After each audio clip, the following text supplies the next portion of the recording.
Christmas morning glittered like something out of a dream I didn't belong to. The living room glowed gold from the fireplace, the smell of cinnamon and pine filling the air. Wrapping paper shimmered under the twinkle lights. Laughter bounced off the walls, and in the middle of it all stood my little sister Lydia, hair, curled red silk robe, eyes bright with expectation.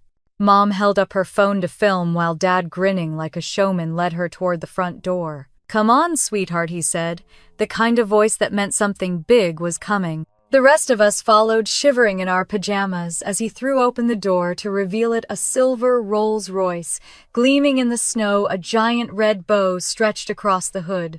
Lydia screamed. The neighbors clapped from their porches. Dad puffed his chest out, proud as a king. And I stood there clutching a tiny box in my hands, the one Mom had placed in my lap 5 minutes earlier. Inside it was a pair of white socks, $2, the price tag still attached. Mom turned toward me with that soft, patronizing smile she'd perfected over the years. "Be grateful, Clara. Each one receives what they deserve." The laughter that followed sounded like glass breaking inside me. I smiled because that's what you do when you've been trained not to ruin the moment, but deep down something cracked. At 2 in the morning, when the snow had stopped and the house fell silent, I packed my suitcase. Before leaving, I placed one final gift under the tree, something they'd never forget. Inside that warm, glittering house, I used to think we were the picture of happiness. Dad owned a family restaurant in Portland. Mom managed the books. Lydia was the golden child, always charming, always adored. And me, I was the responsible one, the steady one, the one who made sure everything stayed running even when nobody noticed. For years, I believed that was enough. When Lydia squealed over her car, Mom wiped tears from her eyes and hugged her. "You deserve it, baby. You've worked so hard." Worked hard at what exactly, I wanted to ask. Posting pictures on the internet, smiling into a camera. But I stayed quiet. You don't ruin Christmas over jealousy. At least, that's what I told myself as Dad poured champagne and clinked glasses, with the neighbors bragging about how proud he was of his successful girls. Lydia turned to me, twirling her keys, laughing. "You'll have to ride with me now, Clara. We can't have you showing up in that old Civic anymore." Everyone laughed again except me. My smile felt like paper-thin fake ready to tear. Inside, a small voice whispered that this wasn't just about a car. It was about years of invisible giving. The unpaid debts. The phone calls that always started with "Sweetheart, can you help us out just this once?" The way once had turned into every month for 3 years. But I bit my tongue. Christmas wasn't the day for truth. Back inside, Lydia posed with her new car keys, the gold lights reflecting off her hair like a halo. Mom directed her like a proud producer. "Hold it up higher." "Yes, that's perfect." Dad took another sip of his whiskey, laughing loud enough for the whole neighborhood to hear. I sank into the corner of the couch, unwrapping the socks again just to have something to do with my hands. They were cheap, thin, fabric, scratchy, the kind you find near the checkout line when you're buying something else. The tag dangled from the side, bold and unapologetic, $1.99. I wondered if Mom even remembered buying them, or if she'd grabbed them last minute out of guilt. When she caught my eye, she smiled as if to say, "See, I remembered you." I nodded. "Thanks, Mom. They're practical." She laughed. "Well, not everyone can get a Rolls Royce, right?" The room erupted again. Dad raised his glass. To family, I excused myself to the kitchen, pretending to get more cider. My hands were shaking. The laughter from the living room echoed through the house, blending with the faint hum of Lydia's new car engine as she turned it on and off for her social media video. Through the window, I watched snowflakes land on the silver hood, melting instantly. The headlights glowed like eyes staring back at me, unblinking. I leaned against the counter, fighting the heat rising behind my eyes. "Be grateful," Mom had said. The words looped like a broken song. Be grateful for what? For giving them years of my paycheck, for saving their house when they were behind on payments, for being invisible every holiday while Lydia shined. I had been grateful. I'd been generous. I'd been obedient. And look where it got me, standing in a kitchen full of people I no longer recognized, holding a mug of cold cider and wondering when love had turned into performance. Dad walked in, still smiling, unaware that my world had just split down the middle. "You okay, kiddo?" "I'm fine." He patted my shoulder. "Good. You've always been the strong one. We're lucky to have you." Strong one. The responsible one. The dependable one. Words that once felt like compliments now sounded like chains. When everyone finally went to bed, the house fell into the kind of silence that feels like confession. The Rolls Royce sat in the driveway, reflecting the moonlight. I sat on my childhood bed, staring at the faded wallpaper, the stuffed bear still on the dresser. My phone buzzed with a new message from the bank, confirmation that the automatic transfer for my parents' mortgage had gone through, same as every month. $1,400. Merry Christmas. That was when the decision clicked into place, not with anger, but with a strange calm, like watching snow settle after a storm. I got up, pulled my suitcase from the closet, and began to pack. My movements were methodical: laptop, charger, sweater, toiletries.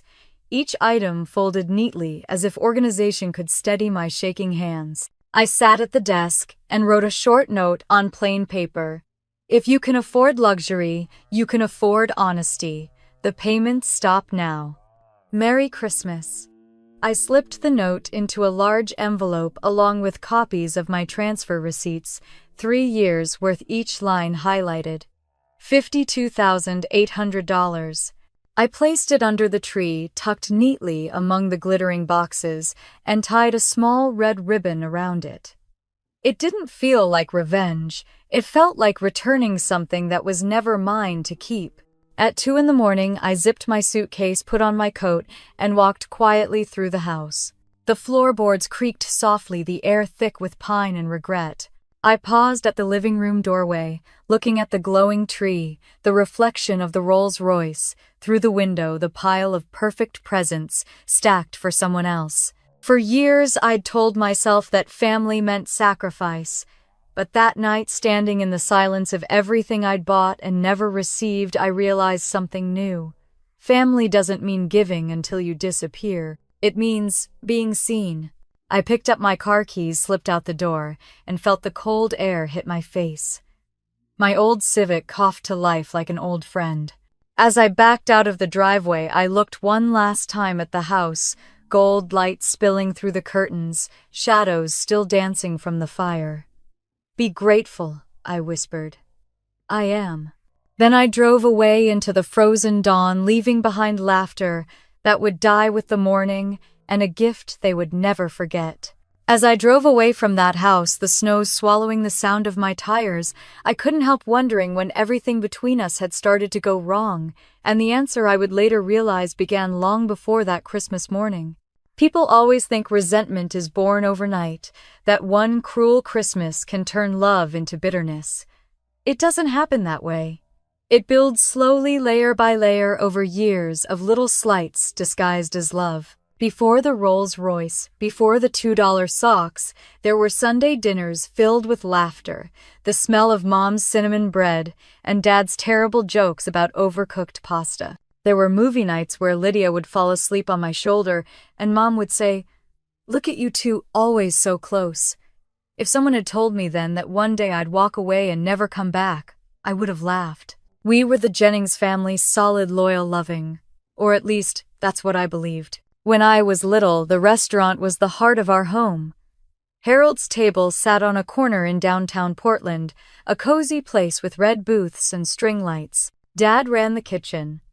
Mom handled the books, and I bussed tables after school for tips that went straight into a college savings jar. Lydia was still in pigtails back then, helping Dad deliver bread baskets to tables and charming the customers with her toothless grin. Every Sunday after closing, Dad would lock up early, and we'd eat dinner in the restaurant, with the lights dimmed, just us. He'd pour apple juice into wine glasses for us girls and say, "To family, the best investment you'll ever make." We'd all clink glasses, laughing at how fancy we thought we were. I used to think those moments meant something permanent, like a contract signed in love. But I learned later that memories don't stop people from changing. When I turned 18, I got a scholarship to study business at the University of Washington. I remember the day the letter arrived. Mom cried, Dad grilled steaks to celebrate Lydia, ran through the yard waving my acceptance letter like a flag. I left home believing I was walking toward a future that would make them proud. And at first they were proud. Every phone call began with our Clara's doing big things. They sent me care packages, called on weekends, asked about exams. Lydia, still in high school, would text me random selfies and complain about boys. It all felt normal, easy. The shift happened slowly, so quietly, that I didn't even notice at first. Lydia grew up into a teenager who lived for attention. Makeup tutorials, selfies, TikToks before TikTok even existed. Mom loved showing off her creative spirit, always defending her. She's sensitive, she'd say. You were the serious one, Clara. Don't be so hard on her. And I tried not to be. When I came home from college for Christmas one year, Lydia had a brand new iPhone, a gift for her school projects, while I unwrapped a used coat. Practical gifts for our practical girl, Dad joked. I laughed because what else could I do? That was the first time I felt it, that tiny, uncomfortable sting of being useful, but not cherished. I pushed it down. Families have favorites, I told myself, but that doesn't mean they love you less. Years later, after graduation, I landed my first real job at a startup in Seattle. It was exciting, fast-paced, and the paycheck felt unreal. I remember calling home, barely able to keep my voice steady. I did it, I told them. Marketing manager at 24. Dad cheered over the phone, Mom said she was proud, and Lydia yelled from the background. Finally, someone in this family can buy decent wine. We laughed, and for a moment it felt like the old days again. But the calls that followed weren't about pride, they were about problems. The restaurant had been struggling since the pandemic. Fewer customers, rising costs, new competition. Just a small loan, Dad, said one night, his voice tired. We're 2 months behind on rent for the place, just until things pick up. Of course I said yes. How could I not? They'd given me everything, at least that's what I thought. I wired them $1,200 the next morning and didn't tell anyone at work. It felt good to help, like being the adult version of the daughter they'd always been proud of. Then a month passed and another call came. Sweetheart, I hate to ask again, but we're still catching up. Just this one last time, okay. The one last time became the first of many. Every month the tone softened, the words more practiced.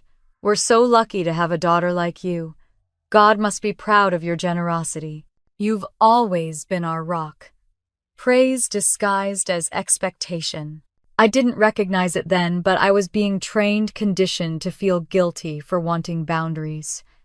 Meanwhile, Lydia's social media was booming. She became an influencer with brand deals, beauty sponsorships, free hotel stays. My parents bragged endlessly. She's building something amazing.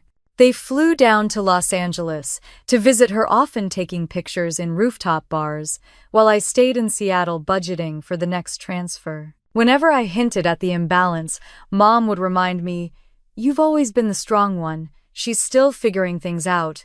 I learned to stop questioning it.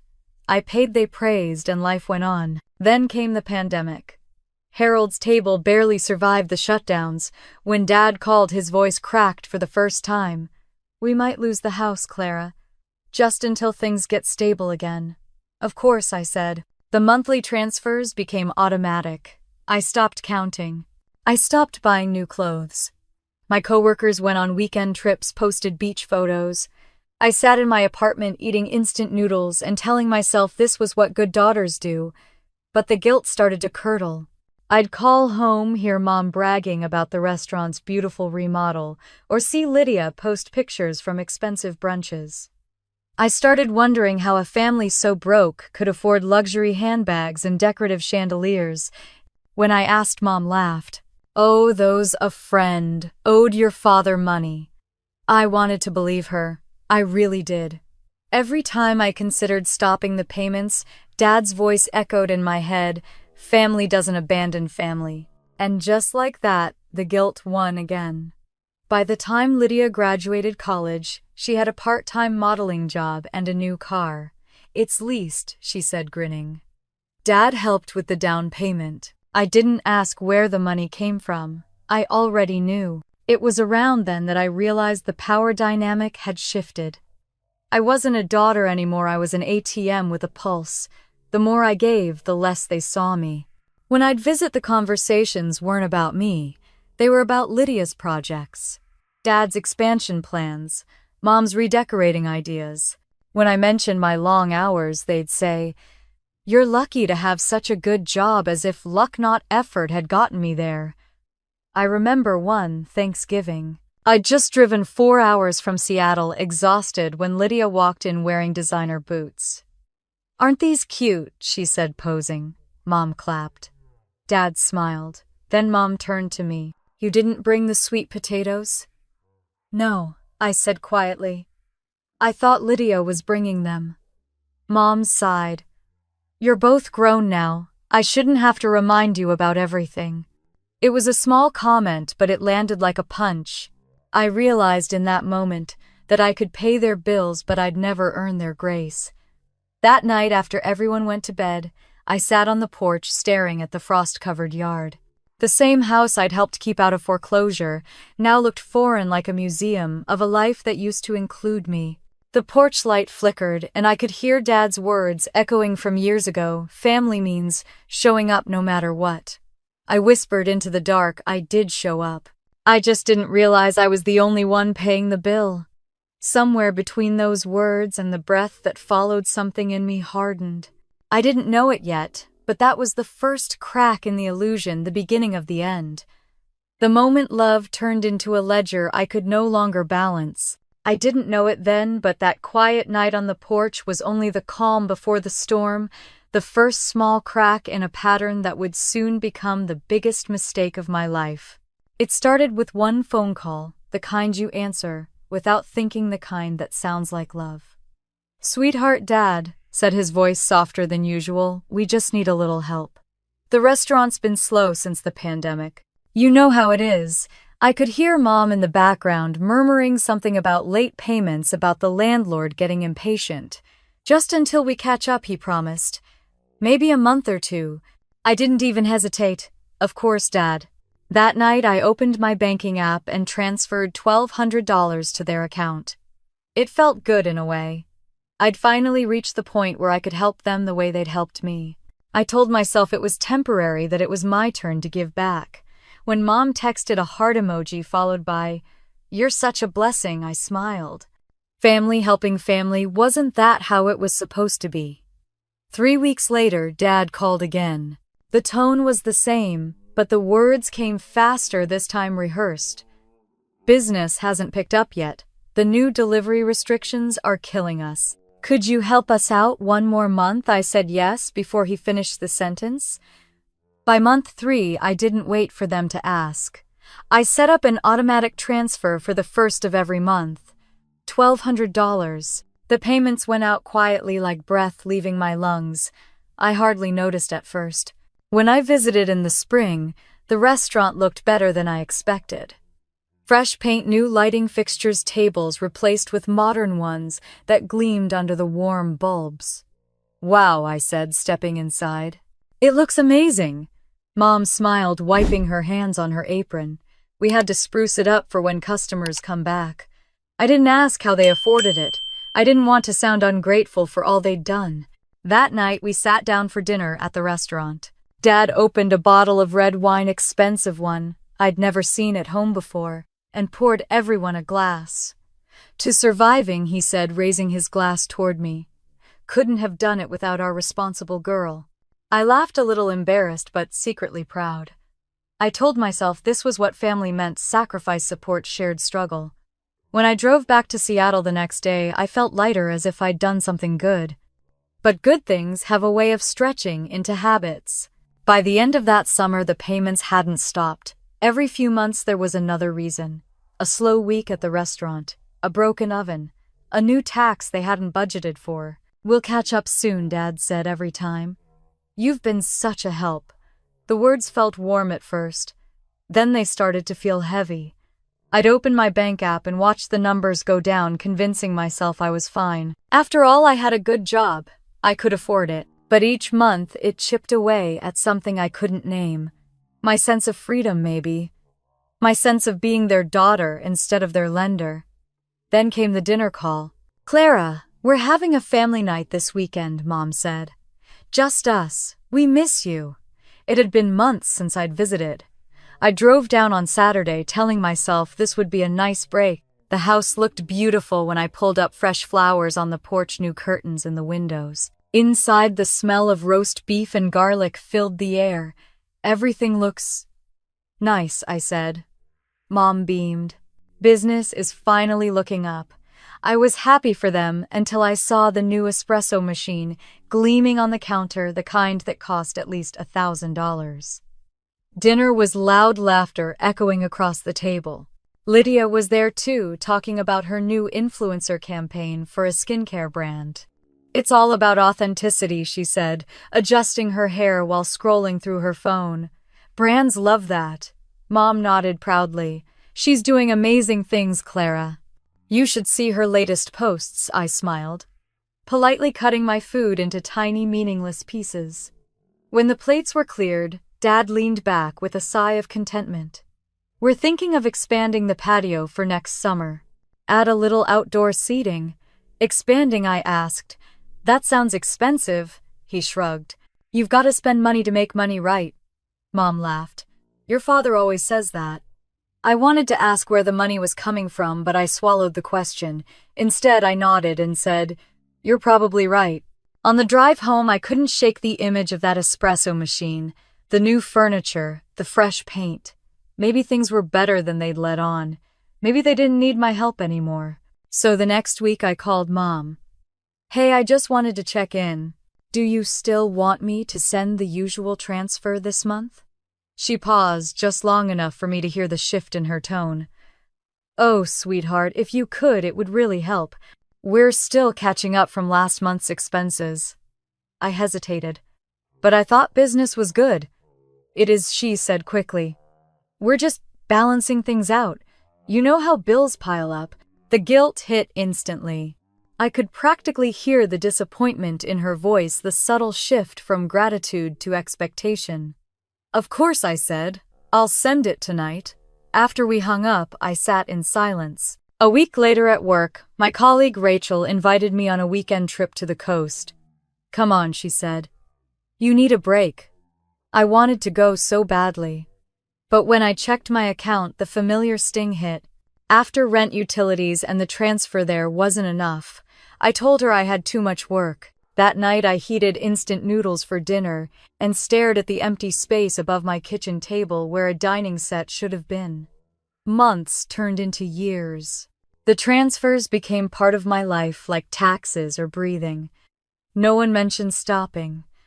Mom would call to chat, always slipping in a line about how things were tight. Dad would text photos of the restaurant, the caption always something like, "Hanging in there thanks to our girl."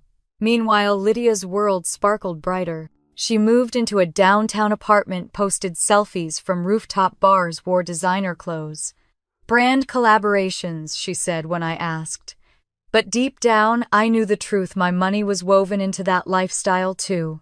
One evening during a video call, I asked Mom outright, "Do you think you and Dad will be okay soon? I mean, with the payments." Her smile faltered. "Why, are you struggling?" "Not exactly," I said. "I just thought the restaurant was doing better." "It is," she said quickly. "But family sticks together. You'd do the same for us, right?" "You mean I already do," I whispered. "What was that nothing?" She smiled again, that gentle, guilt-laced smile. "You've been such a blessing, Clara. We're so proud of you." When the call ended, I sat in the dark, phone still glowing in my hand. Proud of me for what? For not saying no, for pretending this was still love. A few weeks later, the air conditioner in my apartment broke during a heat wave. The repair cost was $800, money I didn't have because the transfer had already gone out. I spent 3 nights sweating through my sheets, fans blowing hot air around, before finally putting the repair on a credit card. The next morning, I scrolled through Facebook and stopped cold. Dad had posted a picture of a new flat-screen TV hanging in the restaurant. Upgrading for the customers, the caption read. I stared at the post until my eyes blurred. $800 for a TV while I was putting repairs on credit. That night, for the first time, I didn't schedule the next payment automatically. I sat at my desk, hovering over the transfer button, heart racing. Then Mom texted, "Hope you're okay, sweetheart. Don't forget the mortgage is due tomorrow. We're counting on you." My hand moved on its own. Transfer complete. As I closed my laptop, a sentence formed in my head, sharp and clear. They're not struggling anymore. I am. I tried to push it away, but it lingered. It echoed in every grocery line, every declined dinner invitation, every night I stayed home instead of living my life. And by the time the next Christmas rolled around, the truth had hardened inside me. This wasn't helping anymore. This was survival, just not mine. I told myself things would get better once they caught up on their bills, but instead, the only thing that kept growing was the guilt every time my phone rang. Guilt is a quiet thief. It doesn't kick down the door or shout. It just slips in while you're trying to be kind, rearranging your thoughts until you can't tell the difference between generosity and obligation. For me, guilt came wrapped in compliments. "You're such a blessing, Clara. You've always been the responsible one. God must be proud of you." Words that sounded like love but carried the weight of expectation. By the second year, Mom and Dad didn't even have to ask anymore. The payments were automatic, $1,200, leaving my account like clockwork on the first of every month.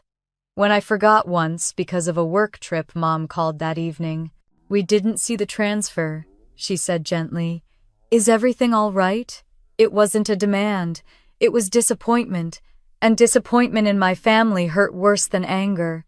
"Oh, sorry. I just got busy," I said, rushing to open the banking app. "Oh, sweetheart, I understand," she said, her voice soft and warm. "You've always been such a good daughter." The moment the transaction went through, she said, "Thank you, honey. We're so proud of you." Then she hung up. It took me a full minute to realize she hadn't asked how I was doing. When we FaceTimed on Sunday nights, the praise continued. "You're our angel," Mom said. "You're keeping this family together." Dad would nod, Lydia would grin. Sometimes Lydia would chime in, "You're the best sister ever, Clara. We were just saying how lucky we are to have you." I used to smile my chest tight with something I couldn't name. Gratitude, maybe. Or maybe the slow suffocation of being useful. One evening, after a particularly long week at work, I got another call. "Honey, Mom said the restaurant is hosting a small fundraiser for the staff families next month. We'd love for you to be a part of it. It's for a good cause." "That's nice," I said, already sensing where this was going. She hesitated, then added, "We were thinking maybe you could contribute a little extra, just $3,000 to help kick it off. You'd be helping so many people." $3,000. My chest tightened. "Mom, I already help you every month." "I know, sweetheart, and we're so grateful. But this is different. It's for charity. You've been so blessed. This is your chance to give back." "I've been giving back for 3 years," I said quietly. Dad's voice came on the line, calm and firm. "Don't make this about money, Clara. It's about family." That was the end of the discussion. The next morning, I mailed them a check. A week later, Lydia posted a video from the fundraiser, smiling in her glittering dress, music playing, champagne glasses clinking. The caption read, "Couldn't have done it without my family's support." I watched it 3 times. My name wasn't mentioned. That night I called my best friend Rachel. "I think my parents are using me," I said. Rachel didn't even hesitate. "They are." I laughed, but it came out shaky. "No, it's not like that. They just need help right now. Family helps family." "Clara," she said gently, "you're not helping them. You're carrying them." I went silent. Has it ever crossed your mind that they're not trying to get back on their feet? Because they already have you to lean on? Her words stung. That's not fair. Neither is what they're doing, she said. Love shouldn't feel like debt. I hung up soon after, angry at her for saying out loud what I'd been too afraid to admit. That night I couldn't sleep. I scrolled through my messages with Mom, hundreds of them. You're our angel. We can always count on you. You'd never abandon us, right? Every compliment suddenly looked like a chain. A few days later, I went home for dinner. The restaurant was packed, every table full. Lydia was hosting a live Q&A for her followers. Dad was chatting with customers, and Mom was managing the register. Business looked good, better than good. After closing, we sat down in one of the booths. Mom smiled proudly. We're so thankful you've supported us through the tough times. Are the tough times over now? I asked. She blinked. What do you mean the restaurant looks busy? You're talking about expanding the patio. You just hosted a fundraiser. Maybe it's time I stop sending money every month. The air changed instantly. Dad's expression hardened. Mom's smile faltered. Lydia looked up from her phone, eyes wide. Clara, Mom said softly, don't ruin a nice evening with talk about money. I'm just saying maybe you don't need it anymore. Dad leaned forward. We'll let you know when we don't need help. Until then, family sticks together. The word family sounded more like a command than a comfort. On the drive back to Seattle, I gripped the steering wheel so tightly my hands hurt. Rachel's words echoed in my head, love shouldn't feel like debt.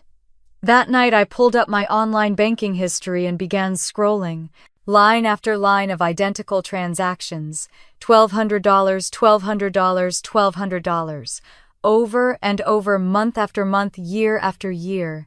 I added them up. $45,600.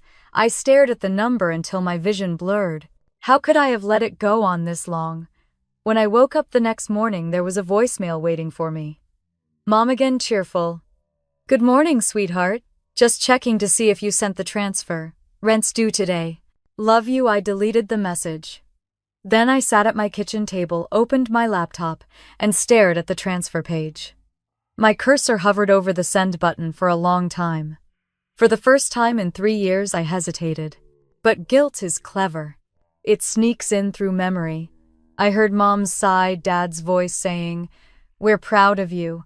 I saw Lydia's face lighting up when they called me our rock. And I clicked send. Later that night, I poured myself a glass of wine and stared out the window at the lights of the city. It should have felt like relief. Instead, it felt like suffocation. I picked up my phone and typed a message to Rachel. You were right. But I don't know how to stop. Then I deleted it before sending. The next morning, I woke up early and sat on the couch, the sunlight spilling across the floor. I thought about the restaurant, the laughter, the fundraiser, the guilt. And I realized I wasn't angry at them. I was angry at myself. Angry that I'd confused kindness with weakness.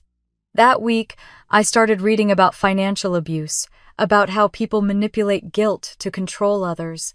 Every article felt like a mirror I didn't want to look into. One line stayed with me. Love without boundaries isn't love, it's servitude.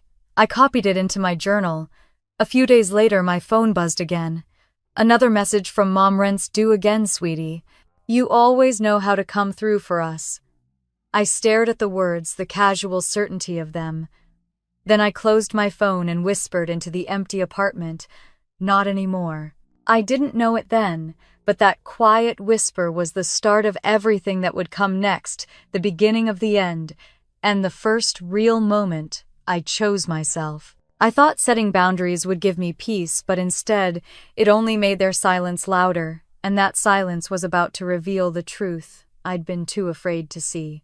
The first lie didn't come from their mouths, it came in a photograph. Mom texted it to the family group chat one evening in late spring. The caption read, "Finally finished the remodel. God is good." The picture showed her standing inside the restaurant, beaming under a brand new chandelier. Behind her, the walls were no longer the dull beige I remembered. They were deep green, trimmed in gold. The floors were polished hardwood. New tables gleamed under soft lighting. I zoomed in, taking in every detail, the framed artwork, the fancy chairs, the sleek espresso machine sitting proudly on the counter. Everything about it screamed money. I looked around my own apartment, bare walls, thrifted furniture, the same flickering floor lamp I'd had since college. On my table sat a can of soup I'd planned to stretch into 2 dinners. The contrast was almost funny. "Looks great, Mom," I typed, my thumbs shaking. "Doesn't it?" she replied almost instantly. "Business is finally turning around." I stared at the screen. If business was turning around, why was I still paying their bills? Later that night, I opened my laptop and checked my banking app. Another transfer had gone out that morning, $1,200, same as always. I leaned back, feeling the exhaustion of it all settle in. I'd spent 3 years believing this money was saving them. But the truth was, it had only made them comfortable enough to forget the meaning of temporary. A few days later, I logged onto Instagram, and Lydia's smiling face filled my feed.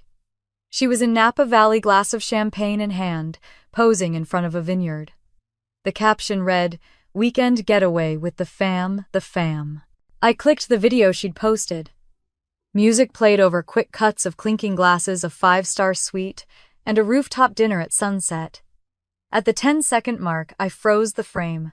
In the background, reflected in a mirror, I could see Mom laughing, wearing a floral dress I'd never seen before. My heart pounded. A few minutes later, I texted her, "Hey, didn't you say the restaurant was short on staff this weekend?" Her reply came fast. "Oh, we needed a little break, sweetheart. Lydia invited us along. It was mostly for her content. She got a discount." A discount. I dropped my phone onto the couch, closed my eyes, and exhaled. Every excuse sounded polished, rehearsed, guilt-proof. A week later, Dad called during my lunch break. "Just checking in," he said cheerfully. "How's work? Busy?" I said. "How's the restaurant? Good. We might actually have our best quarter yet." "That's great," I said, forcing my voice steady. "So, does that mean you'll be taking over the mortgage soon?" Silence. He cleared his throat. "Let's not complicate things. You're doing so well, Clara. It's no trouble for you." "It's been 3 years, Dad. We'll talk about it later," he said quickly, and changed the subject to Lydia's latest influencer milestone. When we hung up, my hands were trembling. I couldn't tell if it was anger or disbelief or maybe both. That night, Rachel came over with takeout and wine. "You look like you've seen a ghost," she said, kicking off her shoes. I told her everything: the remodel, the trip, the phone call. Rachel's eyebrows shot up. "Clara, that's not a family struggling to survive. That's a family living on your money." I laughed bitterly. "You make it sound so simple." "It is," she said. "They're using you. They've been using you." I wanted to argue, but the truth sat too heavy to fight. A month later, it was my birthday. Mom called in the morning, cheerful as always. "Happy birthday, honey. We can't wait to see you tonight." When I arrived, the house looked immaculate. New furniture, fresh paint, expensive-smelling candles burning on every surface. Lydia was lounging on the couch, scrolling through her phone, wearing designer pajamas. "Happy birthday," she sang, giving me a quick hug before turning back to her screen. Dinner was lovely, like always. Too lovely. Perfect table settings, 3 courses, wine I couldn't afford.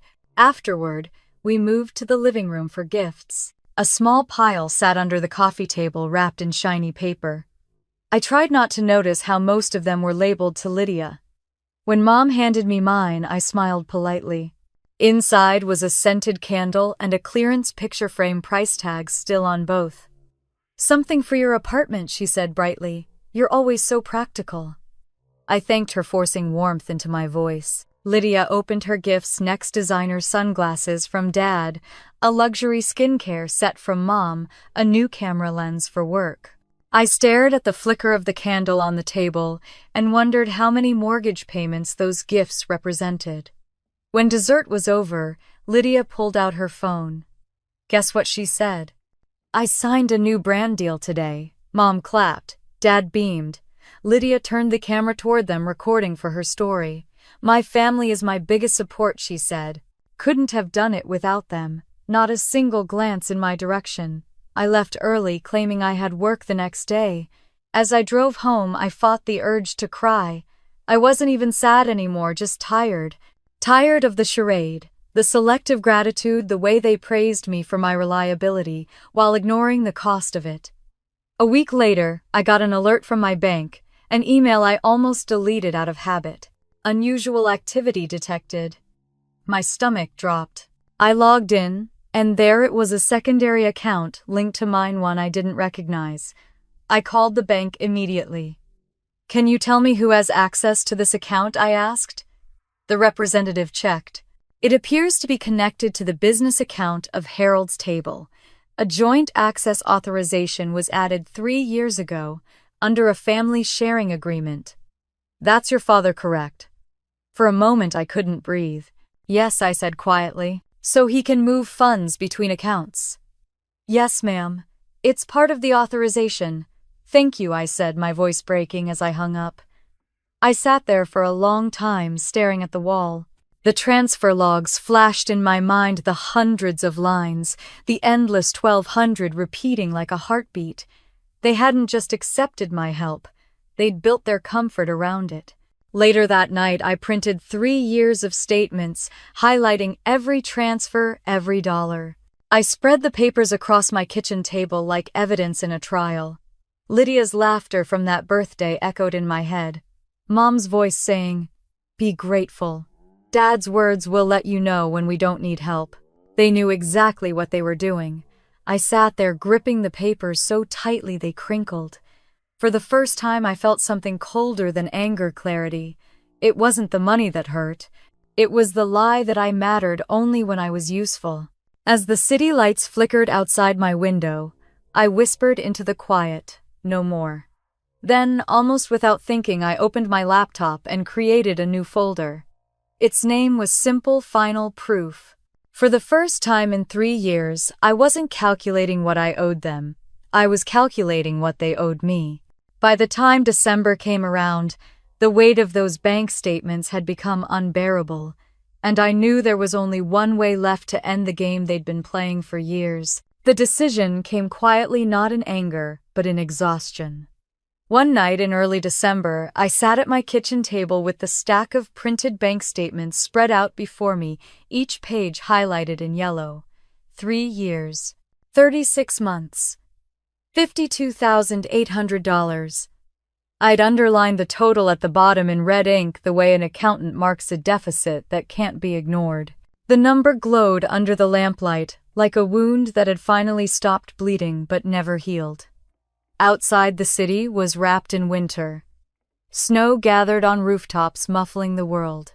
Inside my apartment, the only sound was the hum of the refrigerator and the soft hiss of the radiator. I took a deep breath and whispered the words I hadn't dared say out loud. "They don't love me for me. They love me for what I give." The sentence hung in the air, heavy and true. I opened a new document on my laptop and began typing a letter, not one born from fury but from finality. "Mom, Dad, I've been helping you because I wanted to believe it was temporary. Because I believed you when you said things were hard. But I can't keep living like this, paying your bills while you live like nothing's wrong. If you can afford luxury, you can afford your own mortgage. The transfers stop now. Merry Christmas." I printed it, signed my name, and placed it on top of the bank statements. Then I sat back, staring at the pile as if it were alive. Maybe it was the physical weight of every compromise I'd made. When Christmas came, I told them I'd be visiting as usual. Mom sounded thrilled. "Oh good, we're going all out this year. Lydia's been planning something special." "Of course she has," I murmured under my breath. I arrived on Christmas Eve, the house glittering like a catalog cover. Every window was trimmed with lights, the tree towering over the living room in gold and silver ornaments.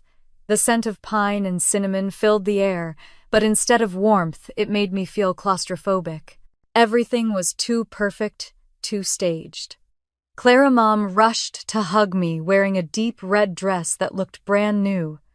Dad followed, glass of whiskey in hand.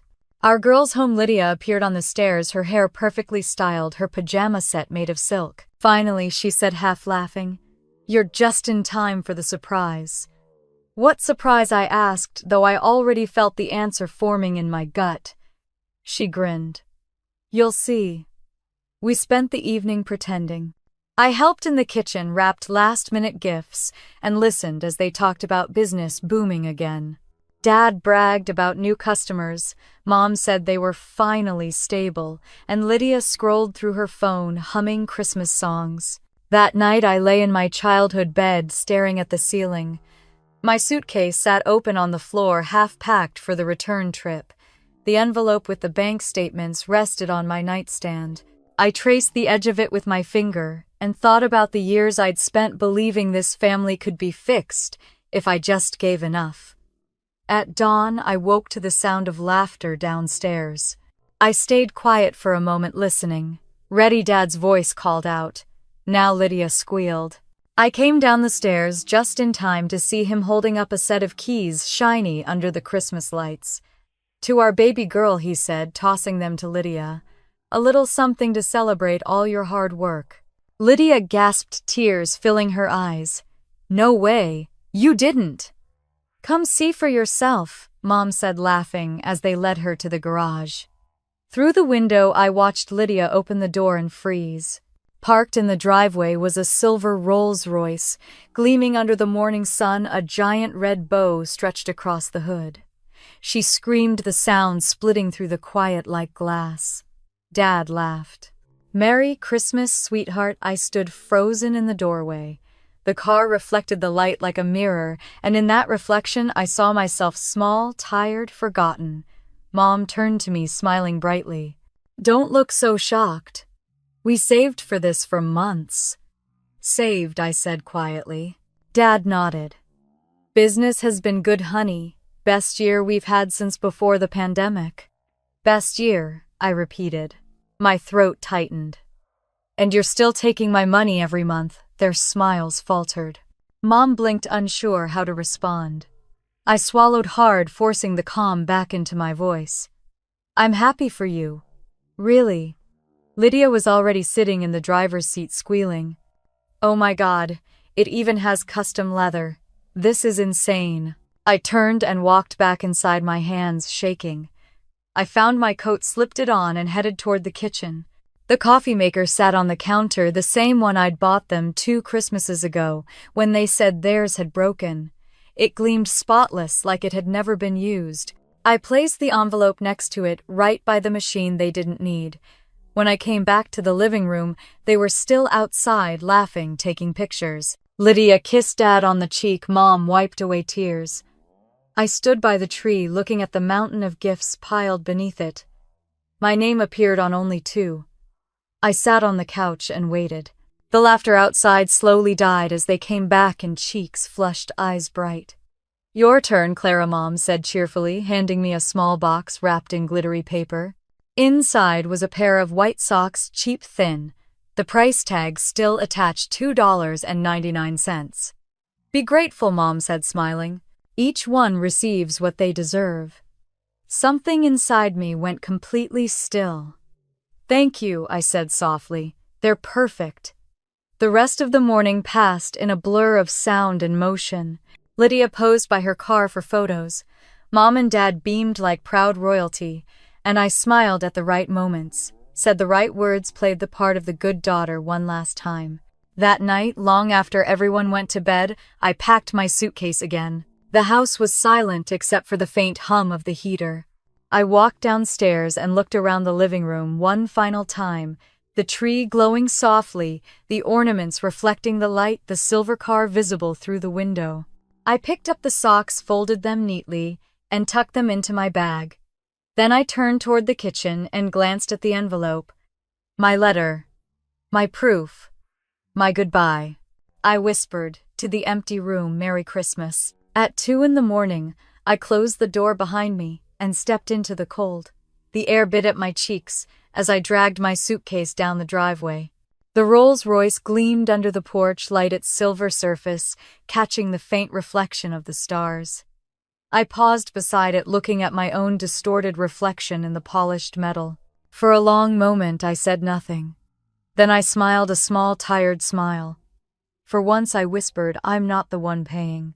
Then I turned away, climbed into my old Honda Civic, and drove into the snow, leaving behind the family who'd mistaken my kindness for currency. By the time the sun rose, I was miles away. The phone on the seat beside me buzzed with missed calls, notifications, voicemails. I didn't pick up. I didn't need to, because I already knew what would happen next. When they woke up, they'd find the envelope on the counter. They'd open it, and for the first time in years, they'd see the truth. Not the version they told themselves, but the one I'd been living. And this time, I wouldn't be there to explain.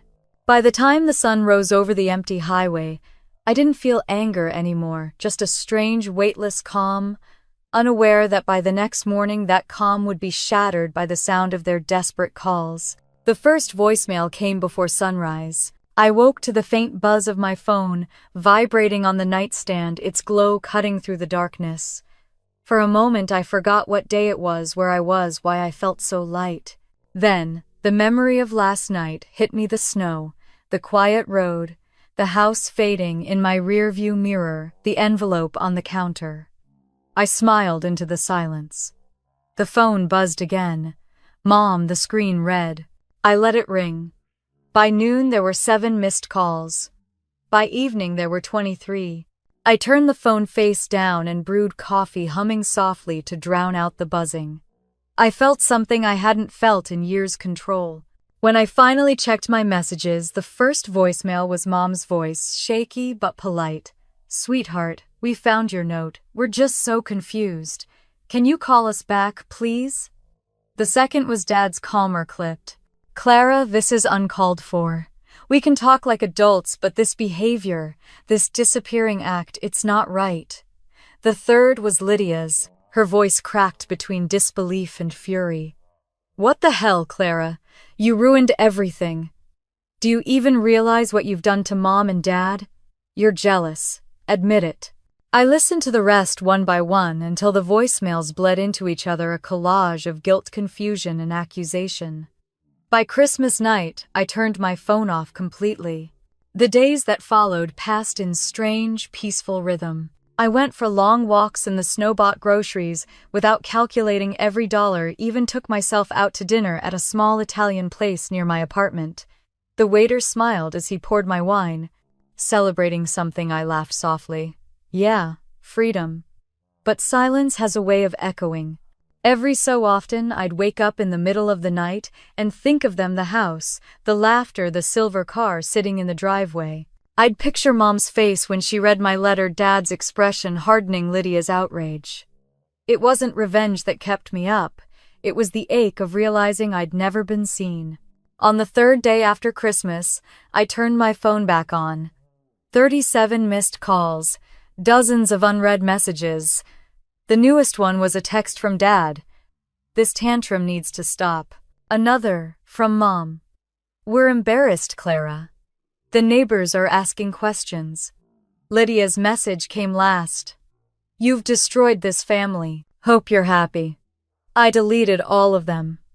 The following weekend, I decided to buy a car. A real one this time, nothing fancy but something reliable. Something that didn't rattle every time I hit a stoplight. I walked into the dealership with cash in my account, no guilt attached, no quiet voice reminding me of someone else's bills. When the salesman handed me the keys to a dark blue SUV, I nearly cried. Driving home, I rolled the windows down, even though the air was freezing. The wind hit my face, sharp and alive. For the first time in years, the road ahead felt like it belonged to me. 2 days later, the phone rang again. Mom. I almost didn't answer, but something in me softened. I pressed accept. Clara, she breathed, relief flooding her voice. Oh, thank God. You're all right. I'm fine, I said evenly. We don't understand. We found the papers, the transfers, the letter. You didn't have to do this, didn't I said quietly. She went silent for a beat. Your father is furious. He says we could lose the house now. I closed my eyes. Mom, you were supposed to take over the payments 3 years ago. You had a restaurant. Lydia had sponsorships. You had money for remodels, trips, and luxury cars. How did you expect me to keep pretending you were struggling? It wasn't like that, she said quickly. We just wanted to give Lydia something special. She's had a tough time, Mom, I interrupted. You gave her a Rolls Royce. Silence. Then softly, You've always been so responsible, Clara. We just thought you could handle it better than she could. That's not love, I said. That's convenience. Her voice trembled. You'll regret this one day. I already did, I said, and hung up. That night I lay in bed staring at the ceiling. The anger had drained out of me, replaced by something colder clarity. They would never understand. To them, my silence was cruelty. To me, it was survival. A week passed. The calls slowed, then stopped. I blocked their numbers one by one. My apartment filled with quiet, and for once the quiet didn't feel lonely, it felt earned. One morning, Rachel came over for coffee. She looked around my apartment, eyes widening. You redecorated. I smiled. It's amazing what you can do when you're not funding someone else's lifestyle. She laughed, but her gaze softened. Do you miss them every day? I said honestly. But I don't miss who I had to be to keep them happy. That afternoon, I opened my journal for the first time in months and began to write. Not about anger or money or betrayal, about rediscovery. I wrote about quiet mornings, the smell of fresh coffee, the way sunlight hit my window. I wrote about learning to exist without permission. When I finished, I read the last line aloud. I used to mistake obedience for love. Now I know love doesn't ask you to disappear. A few days later, the guilt started to fade. It wasn't gone completely, just smaller, like a bruise that no longer hurt when pressed. I went to yoga, cooked real meals, called old friends I hadn't spoken to in years. One evening, I walked past a boutique and stopped at the window. Inside, a mannequin wore a soft gray coat, simple and elegant. I walked in and bought it without hesitation. At the counter, the cashier smiled. This is one of our best sellers. It suits you. It's about time something did, I said. That night, as I hung the coat in my closet, my phone buzzed again. An unfamiliar number. I hesitated before answering. Clara, the voice was shaky, familiar. Lydia? What do you want? She sniffled. They're losing it, Clara. Mom's crying all the time. Dad's yelling. Everyone's talking about you, saying you ran away, that you're selfish. I'm not surprised. You could have just talked to them. I did, I said. For 3 years. She went quiet. They really can't pay the mortgage now. What are they supposed to do? I exhaled. Figure it out. That's cold. No, I said. That's adulthood. She hung up. I sat on the edge of my bed, the silence pressing in again. For a moment, I almost felt sorry for her, for all of them. Then I remembered the laughter in the garage, the gleaming silver car, the $2 socks. The pity faded. The next morning, I drove my new car to the coast. The ocean was gray, restless, alive. I walked along the beach until my shoes filled with sand and the wind tangled my hair. The waves crashed over and over, relentless but cleansing. I closed my eyes and let the salt air sting my face. For the first time in years, I didn't feel small. By the time I drove home, the sun was setting behind the clouds, painting the water gold. My phone sat in the cup holder, silent, for once not carrying anyone else's weight. When I parked outside my apartment, I turned off the engine and looked at my reflection in the rearview mirror. You did the right thing, I whispered. You saved yourself. It wasn't triumph. I felt it was peace, the quiet kind that comes after choosing yourself, even when it hurts. That night before I went to bed, I placed my phone face down on the nightstand and smiled. For the first time in my life, silence wasn't punishment. It was freedom. I thought their silence meant it was finally over, but as Christmas morning approached, I realized the real reckoning hadn't even begun. It was waiting for them under the tree. Christmas morning sparkled like a lie dressed in tinsel. I wasn't there to see it, but I could imagine every detail, the golden glow of the living room, Lydia's squeals bouncing off the walls, the camera rolling as Mom filmed her perfect family moment. Outside, the silver Rolls Royce glimmered under a dusting of snow, the giant red bow stretching across its hood like a crown. Inside, under the tree, lay one small envelope with my name on it. That was the gift I left them, the one that would make every laugh die in their throats. From what I later heard, it started beautifully. Dad poured champagne, Mom wore her best jewelry, and Lydia twirled in her pajamas, clutching her phone as she live-streamed the big reveal. "Merry Christmas, everyone," she'd said into the camera. "I can't believe what my amazing parents got me." Dad grinned, holding up the keys. "Go on, sweetheart, take a look." Lydia screamed when she saw the car, her voice piercing through the morning air. "Oh my God, are you serious? A Rolls Royce." She covered her mouth, pretending to cry, while her followers flooded the comments with heart emojis and disbelief. Mom dabbed her eyes with a tissue. "You deserve it, honey. You've worked so hard this year." Worked hard. That phrase played in my head like an old record with a scratch. Lydia's work consisted of posting selfies and unboxing free products, while I worked 60-hour weeks keeping my parents' house from foreclosure. Dad clapped his hands. "All right, everyone, time for the rest of the gifts." They gathered back around the tree. Laughter, tearing paper, Lydia's mountain of presents stacked high like trophies. Mom unwrapped a designer purse, Dad got a new golf set. The house must have looked like a catalog spread, every corner glowing with proof of abundance. Then Mom noticed the envelope. "Oh, look," she said, picking it up from under the branches. "It's from Clara." Lydia rolled her eyes. "Let me guess, a framed motivational quote." Mom chuckled. Now, let's see what it is." She tore the envelope open, smiling until the papers fell out. A thick stack of printed bank statements clipped neatly together, every page lined with yellow highlights. On top, in my handwriting, a note. "If you can afford a Rolls Royce, you can afford your own mortgage. The transfers stop now. Merry Christmas." The silence that followed wasn't peaceful. It was the kind of silence that makes the air too heavy to breathe. Dad blinked, confused, his smile faltering. "What the hell is this?" Mom's face drained of color. "She's exaggerating," she said quickly, flipping through the pages. "These can't all be." "Every month," Lydia interrupted, snatching the papers. Her voice trembled as she scanned the numbers. "She's been paying the mortgage for 3 years. Dad grabbed the stack from her hands, flipping through it. $1,200. Every month. His voice got louder. "You told me she wanted to help." Mom's lips parted, but no sound came out. "She did," she stammered. "At first, she insisted. I insisted for 6 months. She might have heard my voice echoing in her head. Not 3 years. Lydia's face twisted. "So what, you've been taking her money while buying me a car?" "Don't start." Dad snapped. "This isn't about you." "Oh, it's definitely about me," Lydia shouted. "You made me look like an idiot on camera. Everyone thinks we're rich." Mom slammed the papers onto the coffee table. "She didn't have to humiliate us like this." Dad ran a hand through his hair. "We need to call the bank."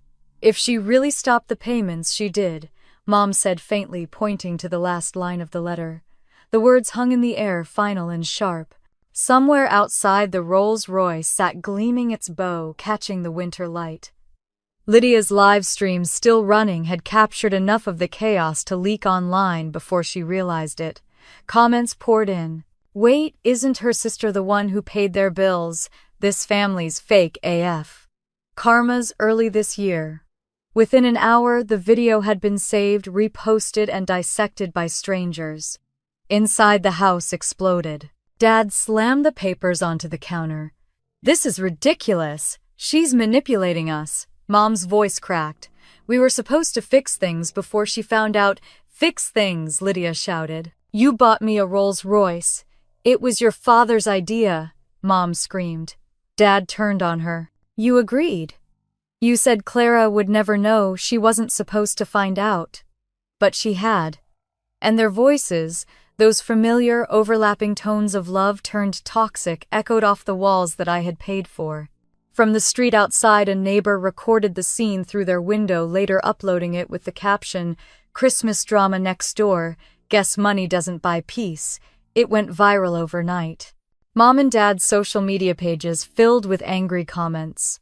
Lydia lost sponsorships. The restaurant's Google reviews tanked. Even their friends stopped answering calls. The perfect family image shattered in less than 24 hours. Meanwhile, I was hundreds of miles away, sitting in a quiet cafe, sipping coffee, and watching the snow fall outside the window. The TV in the corner was playing a local news segment about a family Christmas gone wrong. They didn't say our names, but they didn't have to. I smiled faintly and whispered to myself, the gift wasn't money, it was truth. Back at the house, the silence after the storm was worse than the shouting. Mom sat on the couch, face pale, eyes red from crying. The stack of statements lay scattered across the floor, some pages wrinkled, others torn. Dad stood by the window, staring out at the car he now hated the sight of.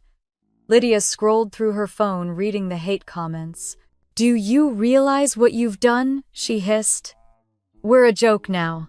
A viral joke." Mom's voice was barely audible.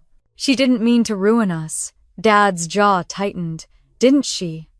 He picked up one of the pages, the ink smudged from tears or spilled coffee. The total glared back at him like a verdict. $52,800. For the first time he looked small, like a man who had spent years convincing himself the lie was love. By nightfall the house was still. The lights from the tree flickered weakly. Outside, snow fell in heavy, wet flakes, burying the tire tracks of the car Lydia had driven earlier. No one spoke. And miles away in my small apartment, I sat by the window watching the same snowfall. The world felt clean, quiet, untouched by guilt. I didn't feel triumphant. I didn't even feel angry anymore, just calm. The silence that followed wasn't empty. It was full of something new, freedom perhaps, or the faint sound of my own life coming back to me. They would call again, of course. They would try to twist the story to make me the villain. But that didn't matter, because for the first time in years the story was mine. As the city lights blurred through the snow, I whispered Merry Christmas, not to them, but to myself, to the woman who had finally stopped paying for everyone else's happiness. Somewhere in that big glittering house full of silence and shame, they were finally learning what it meant to live without me. And for once, that was the best gift I could ever give them. By the time the chaos faded and their perfect world began to crumble, I was already miles away, ready to let the silence speak louder than any revenge ever could. The first week after Christmas felt like standing in the eye of a storm, eerily calm, but you knew destruction was still circling somewhere out there. I turned my phone off completely and let the world exist without me. For once, I didn't feel responsible for fixing anything. I made coffee in the mornings without guilt, went for long walks through the frosted streets, and came home to silence that didn't suffocate me. But peace, I learned, comes with echoes. By the second day, the missed calls had climbed to over 30. When I finally turned my phone on again, my inbox was a battlefield, voicemails layered with apology, anger, and panic. Mom's first message came softly, like a woman trying to sound calm in a burning house. "Sweetheart, we found your note. We don't understand what you meant, but we love you. Please call." Then her voice hardened in the next one. "This is embarrassing, Clara. We don't air family business like this. You're making us look bad." By the fifth voicemail, she was crying. "Your father can't eat." Lydia hasn't stopped crying. "Please, honey, we can fix this. We just need to talk." Dad's messages were shorter, colder. "This behavior is immature. You're being dramatic. We raised you better than this." And Lydia's, "Those were pure venom. You're jealous. You ruined my career. I hope you're happy destroying our family." I deleted every single one.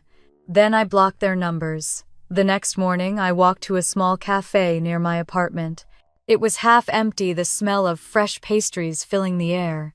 I sat by the window, ordered a cappuccino, and opened my laptop to check my work emails. For the first time in years, I didn't have to calculate what was left after a transfer. My money was mine. Halfway through my drink, I opened a tab I'd been avoiding, the local news. There it was, headline after headline: Portland family faces financial scandal after viral Christmas video. Influencer Lydia Jennings loses major sponsorship deals. Harold's Table shuts down, temporarily following public backlash. The article quoted an anonymous source claiming a family member exposed years of hidden financial mismanagement. I closed my laptop and took another slow sip of coffee. My hands weren't shaking. By evening, Rachel stopped by. She didn't even knock, just let herself in. "You're all over the internet," she said, tossing her coat over the chair. "I saw the video. Clara, what did you do?" "Nothing," I said, smiling faintly. "I just stopped doing everything." Rachel exhaled, sinking into the chair opposite me. "They're a mess." Lydia posted some half-hearted apology video before deleting her account. "People are calling it the Rolls Royce Christmas scandal." I almost laughed. "Of course they are. So what now?" she asked. "Now," I said, "I live." For the first time in years, I started building a routine that didn't revolve around survival. I joined a yoga class, subscribed to a meal kit service, and bought a plant I wasn't sure I could keep alive. I even splurged on a new coffee maker, sleek and silver, the kind I used to see in catalogs and think someday. That someday was now. But peace has a strange way of testing you. One evening, about a week after the story broke, an email appeared in my inbox. Subject line, "We need to talk." It was from Mom. I stared at it for a full minute before opening it. "Clara, I know you're angry. You have every right to be. But please understand your father is not well. He hasn't been sleeping and the stress is making his health worse. We're in trouble with the mortgage again. Please call. We need you." For a moment, I almost did. Old instincts kicked in, the need to fix, to protect, to save. But then I looked around my apartment. Everything here, from the lamp to the chair I was sitting on, existed because I had finally chosen myself. I closed the email and deleted it. 2 days later, a letter arrived in the mail. Not an email. Not a text. A physical letter, my name written in Mom's looping cursive. Inside, her words were shaky, smudged, like she'd written them through tears. "Clara, your father had a scare last night. His heart, they said. He's stable now, but we're terrified. The restaurant is closed for good, and the bank is threatening foreclosure. We don't know what to do. Please just call. Please." I folded the letter and set it on the counter. My throat